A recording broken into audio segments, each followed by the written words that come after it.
Prestige estate, इस company पे आज हम डिस्कशन करेंगे। रियल एस्टेट सेक्टर से ये कंपनी आती है।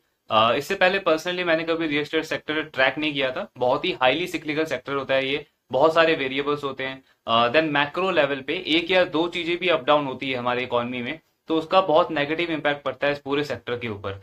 इनफैक्ट अगर हम लास्ट 2-3 साल का पीरियड, अगर उससे पहले का पीरियड देखें, 2021 से पहले का जो 6-7 साल था, वो इस पूरे सेक्टर के लिए बहुत ही चैलेंजिंग फेज था। इवन जो बड़ी कंपनीज भी हैं इस सेक्टर में, जैसे डीएलएफ है, गोदरेज प्रॉपर्टीज है, सो उनका सर्वाइवल भी बहुत डिफिकल्ट हो गया था उस पीरियड में, बिकॉज डिमांड बिल्कुल नहीं थी, नेगेटिव सेल्स ग्रोथ थी, एंड बैलेंस शीट पे जो डेट है, बोरोइंग है, वो काफी ज्यादा था। सो बहुत चैलेंजिंग फेज था वो 6-7 साल। बट अभी अगर आप लास्ट 3-4 साल का डेटा देखोगे तो पूरा सेक्टर बहुत अच्छे तरीके से रिवाइव हुआ है।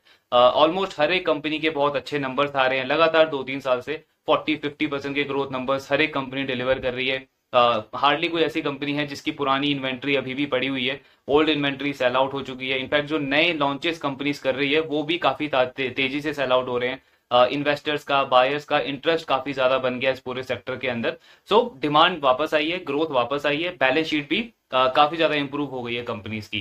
सो ऐसे में ऑब्वियसली स्टडी करना चाहिए हमें, बिकॉज काफी इंटरेस्टिंग बेट हमें इस सेक्टर के अंदर से मिल सकते हैं। अब इसमें ये जो कंपनी है प्रेस्टीज एस्टेट, इन्होंने अपने फोर्थ क्वार्टर के बिजनेस अपडेट रिलीज किए अभी थोड़े दिन पहले। तो बहुत अच्छे ग्रोथ नंबर्स इन्होंने डिलीवर किए हैं। पूरा फाइनेंशियल ईयर काफी अच्छा रहा है कंपनी के लिए। प्रेस्टीज एस्टेट का जो मेनली प्रेजेंस है वो बैंगलोर में है।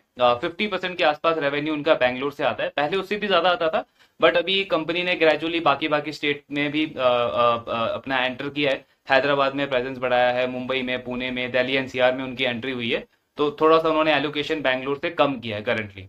तो इनका जो ये फोर्थ क्वार्टर का बिजनेस अपडेट आया है, इसमें इनकी जो प्री सेल्स है वो 60% से भी ज्यादा ग्रो हुई है। ऑलमोस्ट 63% की ग्रोथ आई है उसके अंदर। एंड इनफैक्ट जितने भी पैरामीटर्स होते हैं रियल एस्टेट कंपनी के, लाइक प्री सेल्स हो या एनुअल कलेक्शंस कितना रहा है, या फिर टोटल नंबर ऑफ यूनिट कितने सेल किए हैं कंपनी ने, टोटल एरिया कितना सेल आउट किया है, सो हर एक पैरामीटर पे कंपनी ने एक ही वर्ड यूज किया है कि हाईएस्ट एवर, मतलब हिस्टोरिकली सबसे बेस्ट फाइनेंशियल ईयर रहा है प्रेस्टीज एस्टेट के लिए FY24। हर एक पैरामीटर पे काफी स्ट्रॉन्ग नंबर्स इन्होंने डिलीवर किए हैं। अगर हम कलेक्शंस का नंबर देखते हैं तो वो 25-26% से ग्रो हुआ है। टोटल नंबर ऑफ यूनिट अगर हम देखें तो उसमें 34% के आसपास की ग्रोथ आई है। एंड एवरेज रियलाइजेशन अगर हम देखें, मतलब टिकट साइज कितना है पर स्क्वायर फीट, तो वो इनका 10,000 से भी ज्यादा हो गया, बिकॉज मुंबई में भी इनकी प्रेजेंस जो है वो इंक्रीज हुई है। लॉन्चेस की पाइपलाइन जो है वो FY25 के लिए भी काफी ज्यादा स्ट्रांग है कंपनी की। एंड अभी रिजल्ट अनाउंस करेंगे तो उसमें और क्लैरिटी हमें पता चलेगा कि क्या आगे के प्रोजेक्ट्स कंपनी प्लान कर रही है। इनफैक्ट अभी कुछ दिन पहले कोटक का जो AIF है एंड अबू धाबी इन्वेस्टमेंट, सो इन दोनों ने प्रेस्टीज एस्टेट के साथ में मिलके ऑलमोस्ट 2000 करोड़ के आसपास का इन्वेस्टमेंट प्लान किया है कुछ मेजर सिटीज में, जहाँ पे प्रेस्टीज एस्टेट जो है वो वहाँ पे प्रोजेक्ट प्लान करेगा। सो इस सारी चीजें शो कर रही है कि डिमांड ग्राउंड लेवल पे बहुत ज्यादा स्ट्रांग है, बायर्स का इंटरेस्ट काफी ज्यादा है, एंड कंपनी काफी अच्छे से एग्जीक्यूट कर रही है उन सारी चीजों को, उन सारे प्रोजेक्ट्स के ऊपर, एंड नंबर्स भी काफी अच्छे डिलीवर हो रहे हैं। अभी इंटरेस्टिंग बैट क्यों लगता है प्रेस्टीज एस्टेट, बिकॉज इस स्टॉक को अगर आप कंपेयर करोगे इसके कॉम्पिटिटर से, तो स्टॉक अभी करंटली 28-29 के पीई के आसपास ट्रेड कर रहा है।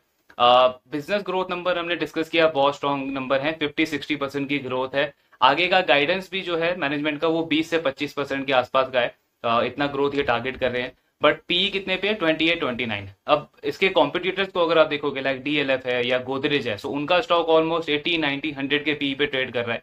तो ऑब्वियसली वैल्यूएशन में गैप काफी ज्यादा है, लेकिन परफॉर्मेंस में इतना गैप नहीं है। या तो उनके almost similar growth number deliver कर रहे हैं, या उनसे भी, कॉम्पिटिटर से भी बेटर नंबर डिलीवर कर रही है ये कंपनी।